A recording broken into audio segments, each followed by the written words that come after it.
Welcome back. I'm Phil. That's Sam. Hey, guys. And we're coming back to one of our favorites on the channel. The Fat Electrician always does a great job informing us, educating us, keeping us entertained with his comedic value as well. He kills me. Oh, today we are doing the Doom Turtle. And he's got tons of videos. He always puts up new videos all the time, right? So we're doing the Doom Turtle today, and we've done lots of them, but there are definitely more if you want to check out on his channel. We've done lots of videos, not lots of Doom Turtles. Maybe there are lots of Doom Turtles on his channel too. I don't know. But I do know he has great content and you should go check it out. We encourage you to. And let us know if there's other ones that you want us to do. We've been trying to keep our videos, not too long, right? But he's got some videos that are longer. I think they're 30 or 40 minutes. And I wouldn't mind checking those out if you guys are down to check it out with us. I think Sam would enjoy that as well. Yeah, I love his videos. So if you guys are down to do that, let us know in the comments down below. But it's time to find out about this Doom Turtle, which is a fantastic name, if I must say so myself. America's only super heavy tank. You ready to find out about this Doom Turtle? Yeah, let's do it. Sounds like it's like the Ninja Turtles of tanks. The dark side of the Ninja Turtles. Yeah.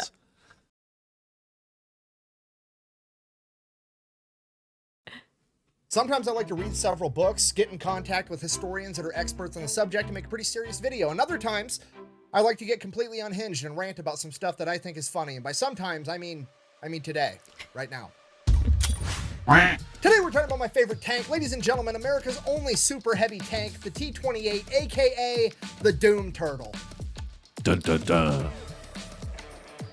Now, I said this is my favorite tank, which is a completely unquantifiable metric. Despite that, somebody in the comments is still going to tell me that I'm wrong. So if you think I should have a different favorite tank, go ahead and tell me about it in the comments below, and maybe I'll do a video about that one too. Okay, and just to be clear, when it comes to me and things like tanks and planes and guns, favorite is not the best, it's not the most impactful, it's not the most historically relevant, it's just the coolest / dumbest one around, and in my opinion, this is it. So let's go ahead and get into this right after an awkwardly relevant word from our sponsors. This video is brought to you by War Thunder. They've got over 2,500 tanks, planes, and ships, pretty much every military vehicle from World War II until modern times, including all the cool, weird, and obscure ones that may have never even actually seen combat. For example, let's say that I wanted to be the T28, aka the Doom Turtle, America's only super heavy tank. I can do that. Then I can go over to X-ray mode, look at all the different components, check out all the specs, actually learn about the tank. Then I can hop over and I can customize it. Because let's face it, I don't just want to be the Doom Turtle. I want to be the Doom Turtle covered in bushes so I can try to sneak up on the enemy like I'm a 200,000-pound Wile E. Coyote with a 105mm howitzer for a nose. Then we throw an American flag on one side and some smack talk on the other, and now we're ready to go play the game. Now, once we start playing, the cool part is that it's not like a lot of other games where you just shoot at the other enemy tank and a hit is a hit no matter where it lands. No, in War Thunder, you can take out individual components of the enemy tank. For example, let's say there was a guy on a mobile artillery piece, and that one guy in particular was talking smack. You can address him individually. Or maybe you're approaching an enemy tank and you fire, but your shell doesn't get penetration, and now it takes a while to reload, so you just open fire with your 50 cal right through the window slit, giving their driver a nice metallic face high five. Then, once you get the gun reloaded, you can finish taking out the rest of the crew. Or sometimes you just get that lucky shot where the shell goes straight through the enemy tank and detonates their ammunition. And the best part about all of this is that it's free to play on PC, PlayStation, and Xbox. So if you wanted to give it a try, we'll have a link and a discount code in the description down below, and when you use my link, you're going to get all kinds of freebies to get you started off on the right foot.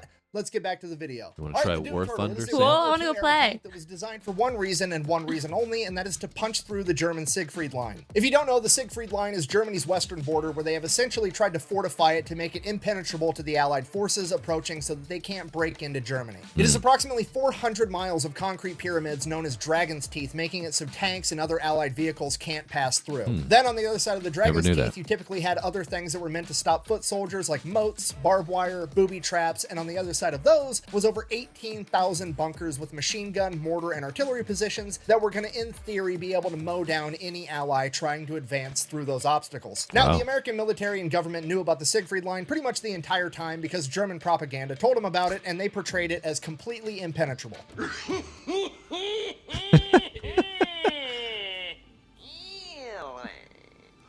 So the American military in 1943 is like, okay, we're going to come up on the Siegfried Line eventually. Let's go ahead and get a plan in the works on how we're going to address it once we get there. Now, clearly, that plan should not rely on tanks, right? I mean, that's kind of the Siegfried Line's entire MO. It was designed, built, and implemented with the sole purpose of stopping tanks. We should probably do anything other than use tanks, right? Wrong, completely wrong. American engineers got told the Germans built an impenetrable tank fortification, and they're like, fucking bet, we'll see about that. We're going to build a bigger, better tank that's going to drive right fucking through it.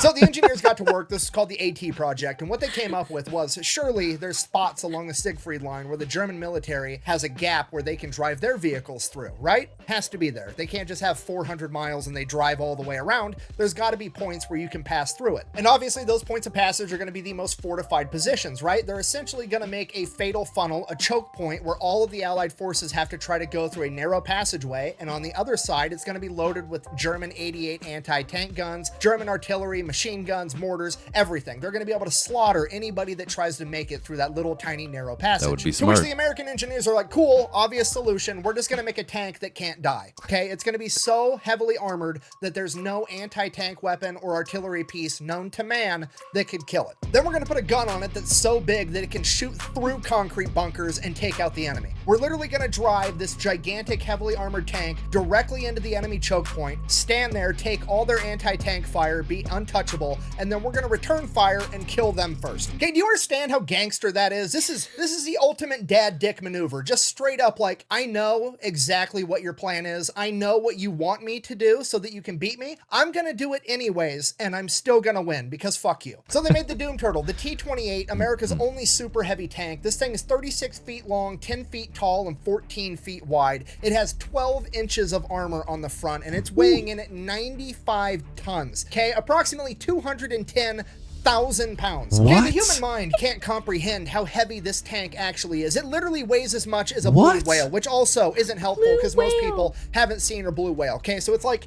where's my calculator? Toyota Corolla is like 3,000 pounds. Okay, it's like 70 Toyota Corollas, okay? This entire thing is like an entire parking lot got a gun strapped to it, and now it's coming to kill the enemy. Speaking of guns... That's insane. I can't even comprehend how heavy that is. Like, That's insane. It's 70 Toyota Corollas. yeah, but I mean, if you even, I can't even picture 70 Toyota Corollas on top of each other. Like, That's wild.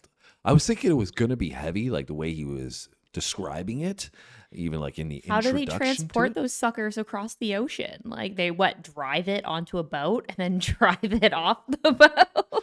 Well, I mean, And also when it only the other thing I was thinking, like mobility wise, is what you're referring to, right? And Yeah. how mobile it is. And I imagine there's no way that this thing moves fast at all. That's what I was just about to say. Like, if it's that heavy, it's obviously not going anywhere fast. So think of how long it takes to get it from the U.S. to wherever, Germany. Yeah, I guess if the theory was like you said, gonna They're load definitely it not on. airlifting that sucker. Well, if you're gonna load it onto something, transport it, put it, in place where it needs to be, then it doesn't have to travel very far. It must be the theory I think that we're gonna get into. Yeah, I'm more worried about how do they even get it to this country. Like, I need some answers. I need some answers. Let's continue.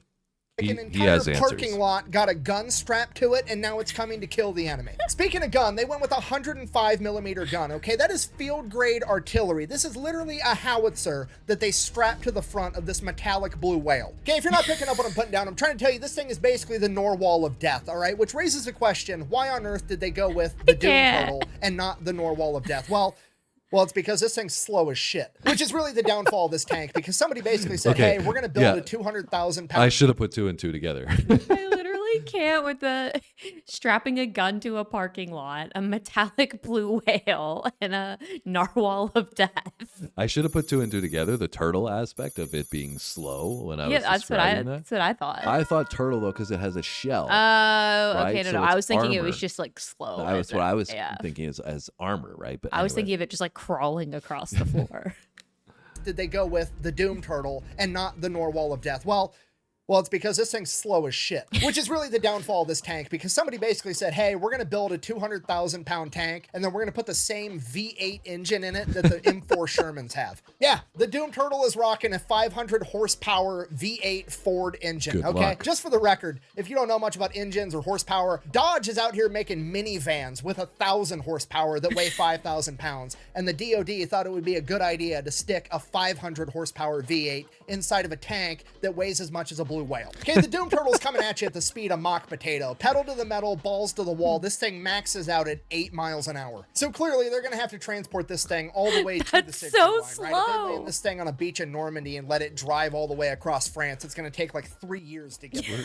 That's what I'm saying. What did he say? Did he say they're gonna transport it there? Anyways, let's listen. Turtle's coming at you at the speed of mock potato. Pedal to the metal, balls to the wall. This thing maxes out at 8 miles an hour. So clearly they're gonna have to transport this thing all the way to the Siegfried line, right? If they land this thing on a beach in Normandy and let it drive all the way across France, it's gonna take like 3 years to get there. And this is actually why the Doom Turtle has a unique look of having 4 sets of tracks instead of just 2 very wide sets of tracks like a normal super heavy tank would. And that's because those 2 outermost tracks come off and separate from the Doom Turtle, allowing it to be easier to transport, both because now the Doom Turtle isn't as wide and it comes apart in 3 separate chunks, making it all weigh significantly less than the original 95 tons. So they've got it all figured out, and by 1945 they start manufacturing these things. Originally they're planning on making 25 of them. They figure that'll be enough to punch through the Siegfried line, but they build 2 prototypes first. So they get those prototypes built, then they're testing the first one, and the V8 engine that's trying to move 200,000 pounds obviously catches fire, burns out the entire inside of the tank. Yeah. The entire thing is essentially a total loss. And while that was going on, the Allied forces managed to penetrate the Siegfried line. How on earth did they do that without the Doom Turtle, you ask? Well, A, the Siegfried line wasn't really all it was cracked up to be, according to the German propaganda. It definitely was not impenetrable. It was undermanned. It just wasn't as good as it was made out to be. So they just went and they sent out recon, and they found a couple of spots where they weren't well covered by like artillery and machine guns and booby traps, and then they just put a bulldozer out and pushed dirt over the top of the dragon's teeth and then drove right over the top, got behind enemy lines, and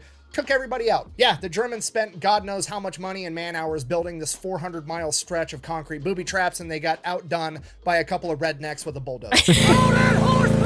So because of that, the Doom Turtle simply just wasn't needed anymore, so they stopped the project. There was one surviving prototype. They gave that over to Aberdeen Proving Ground, and they used that basically as a giant weight to test transportation equipment because, well, it was the heaviest tank they had, and if it could move the Doom Turtle, it could move anything else, so they used it for that for a little while. Then, one day, somebody just parked it in a field, and everybody forgot about it. A little while after that, people started asking questions. Historians, the public, museums, like, hey, where's that badass tank? We want to preserve it. We want to save it. It's a part of history. We want to stick it in our museum. Let me have it so I can take care of it. And the army is like, I don't know, bro, we lost it. Okay, now on one hand, to be fair, I'm pretty sure I know exactly how this happened. They just like had a couple of dudes go park it. They made it take all day. They parked it off in a field. Those dudes like retired, they left, they moved on, and then nobody remembered where it got parked, okay? Like I'm sympathetic to that. I understand how it happened. But on the other hand, how the fuck do you lose a 200,000 pound tank that there's only one of? Like, I would understand if you were like, oh, hey, we misplaced a Sherman tank because America made like 50,000 of them, Yeah, right?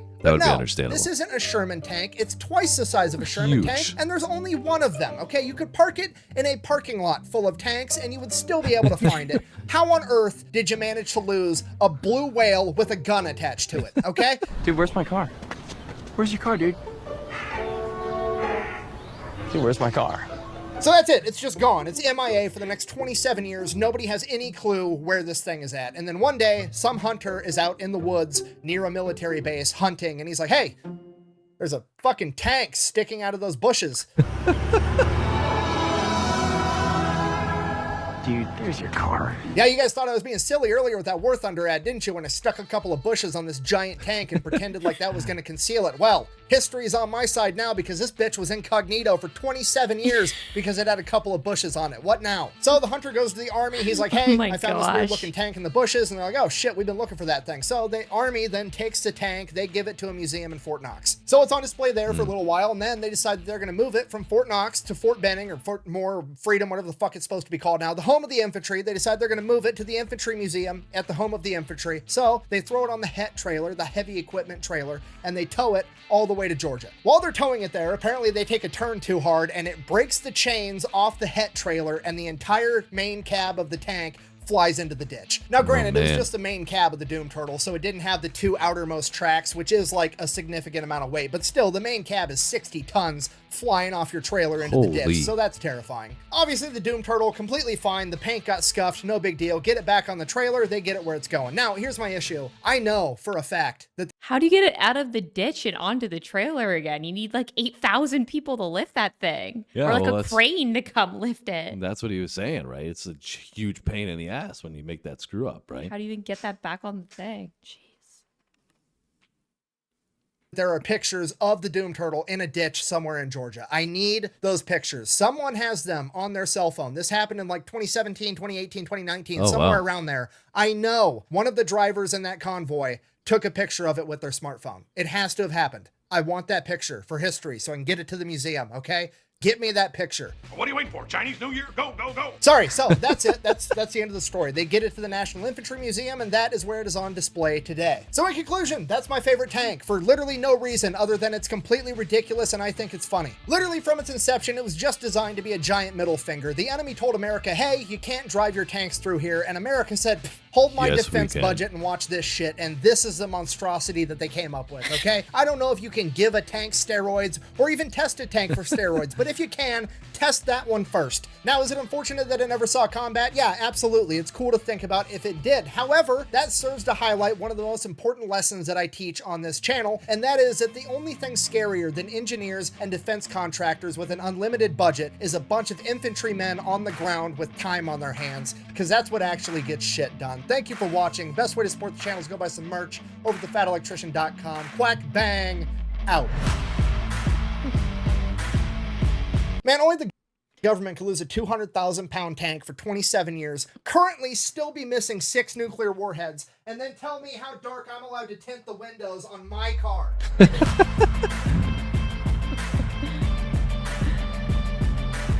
They seem to do a lot of that, eh? Like making these like extreme, crazy, unrealistic weapons that never get used. Well, they did, and so imagine what they're doing now. Yeah. Now they're experimenting with all kinds of tech, I imagine. So, Crazy. The Doom Turtle. yeah, it's also just makes me think, like, seeing that huge tank, right? We saw the difference between the Sherman and seeing the size of that.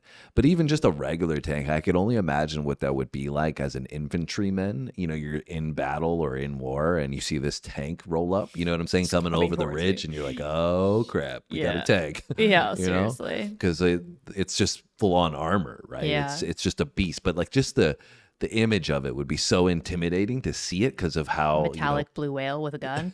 exactly, yeah.